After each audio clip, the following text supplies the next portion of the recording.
Struggles, మళ్ళీ కొత్త hospitals, మళ్ళీ అప్పుడే పాప కూడా పుట్టింది నెక్స్ట్ 1 ఇయర్లో.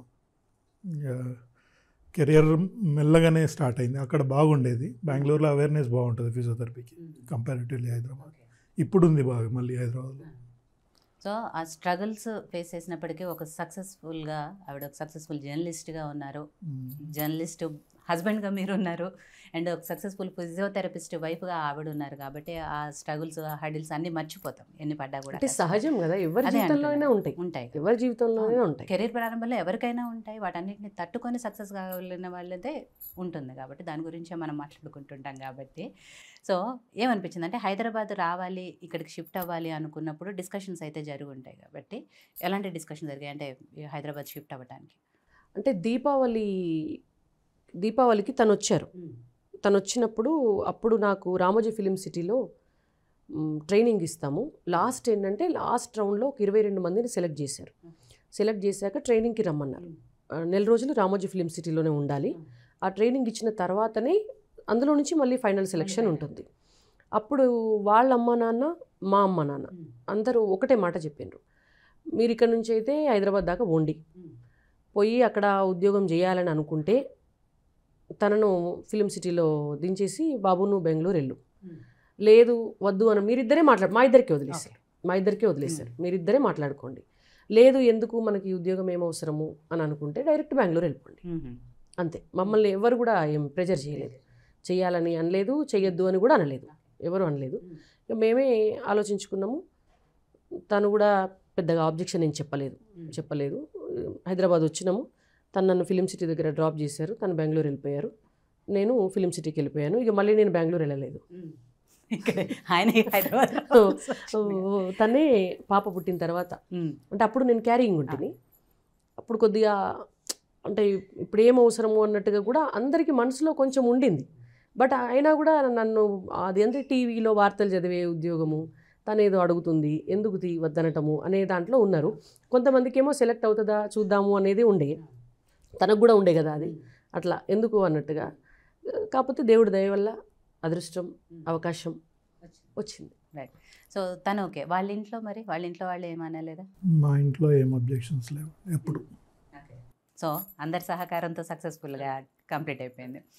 సో జాబ్ తర్వాత ఒక జర్నలిస్ట్గా తెలంగాణ ఉద్యమ సమయంలో మీరు ఎంత కీలక పాత్ర పోషించారనేది, దాంట్లో ఎంత స్ట్రగుల్ ఫేస్ చేశారనేది కూడా నాకు పర్సనల్గా తెలుసు. అండ్ లాస్ట్ టైం మనిద్దరం చేసుకున్న ఇంటర్వ్యూలో కూడా అవన్నీ మాట్లాడుకున్నాము. సో అలా అయిపోయిన తర్వాత ఆ జర్నలిజం నుంచి రాజకీయాల్లోకి రావాలన్న ఆలోచన, అఫ్కోర్స్ మీకు చిన్నప్పటి నుంచే ఇంట్రెస్ట్ అనే విషయం ఉంది, బట్ రావాలి అంటే చాలా రకాలుగా ఆలోచించాల్సి వస్తుంది. కాబట్టి ఆ ఆలోచన ఎవరిది? రాజకీయాల్లోకి రావాలనేది కూడా మీద సునీల్ గారిదా? అసలు ఎలా జరిగింది? ఇద్దరు కలిసి డిస్కస్. తనకు కూడా ఇంట్రెస్టే, పాలిటిక్స్ ఇంట్రెస్ట్. యాక్చువల్గా నేను మా ఊర్లో ఉండాలనుకున్నాను, ఆమె జాబ్ వల్ల హైదరాబాద్ ఉండాల్సి వచ్చింది. అంతే, అదైతే నిజం. ఓకే, అందుకే ఉన్న ఊర్లో ఉన్న అమ్మాయిని చేసుకున్నాను. సో ఆ ఊర్లో ఉంటే అబ్జెక్షన్ ఉండదు కదా ఎప్పుడు. అవునవును. ఓకే. సో పాలిటిక్స్లోకి వచ్చేటప్పుడు ఎప్పుడు కూడా అంటే భయమే లేదా? దీంట్లో తట్టుకోగలమా, రాణించగలమనే అనేది ఇద్దరి మధ్య డిస్కషన్ జరిగినప్పుడు అవసరమా అనేది ఇట్లాంటివి ఏమీ రాలేదండి. ఇప్పటికి కూడా ఎప్పుడు రాలేదు. అంటే భయం కంటే ఎక్కువ ప్యాషన్ అంటారు కదా, ఆ ఇష్టం, అంటే ప్రొఫెషన్ మీద ఉన్న ఇష్టము, గౌరవము ఉంటుంది కదా. ఆ ఇష్టం ఉన్నప్పుడు కష్టం అది అసలు ఏమి, ఇప్పుడు అసలు వాస్తవం చెప్పాలంటే ఇప్పటి వరకు కూడా ఇంకా సక్సెస్ ఏం చూడలేదు. కష్టపడుతున్నాము, పాలిటిక్స్లో పనిచేస్తున్నాము, నడుస్తుంది, ఎన్నికల్లో పోటీ చేస్తున్నాము, ఇంకా గెలవలేదు ఒక ఎలక్షన్ కూడా, బట్ స్టిల్ నడుస్తుంది అంతే తప్ప. కాకపోతే ఎప్పుడు కూడా ఇంకా ఇది జరగలేదు, ఇందులోకి ఎందుకు వచ్చినాము అని ఎప్పుడు కూడా అనిపించలేదు, ఈ రోజు వరకు అయితే అనిపించలేదు. సో మీరు కూడా ఎప్పుడు అనలేదు రాణి మనకి ఎందుకు పాలిటిక్స్ ఇంట్రెస్ట్ అంటున్నారు కాబట్టి ఆ క్వశ్చన్ రైజ్ అవ్వదేమో కాబట్టి తను కూడా అదే అంటున్నాను. వచ్చారు ఒక ఏమంటారు పొలిటీషియన్గా అయితే సక్సెస్ అయ్యారు, కానీ మీరు అన్నట్టు ఎన్నికల్లో గెలుపోవటములు అనేది సహజంగానే ఉంటాయి. పెద్ద పెద్ద నాయకులు ఓడిపోయిన సందర్భాలు ఉన్నాయి.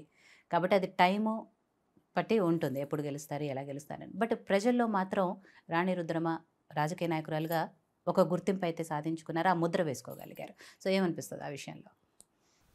సంతోషమే కదా. అంటే ఇప్పుడు మనం ఇక్కడి దాకన్నా వచ్చినాం, మనల్ని అందరూ గౌరవిస్తున్నారు, గుర్తిస్తున్నారు, మీరు అన్నట్టుగా అభిమానిస్తున్నారు. అది అది రావటం కూడా అదృష్టమే, అంతవరకు రావటం కూడా అదృష్టమే. సో కొన్నిసార్లు చాలా కష్టపడి కూడా జీవితం అంతా కూడా పోరాటం చేసి కూడా ఆ గుర్తింపుకు నోచుకొని వాళ్ళు కూడా చాలామంది ఉంటారు. ఇప్పుడు మీరు అన్నట్టుగా ఒక్కటే అంటే ఎన్నికల్లో గెలవటము అనేది అదొకటి మనకు ఇంకా రాలేదు. బట్ రిమైనింగ్ రావాల్సినటువంటి గుర్తింపు అయితే అందరూ కూడా గుర్తుపట్టి సరే అమ్మాయి ఉంది, కష్టపడుతుంది, పనిచేస్తుంది అని గుర్తించి గౌరవించే దాకా అయితే వచ్చినాం కదా. అది అంతవరకు అది కూడా అదృష్టమనే నేను అనుకుంటాను.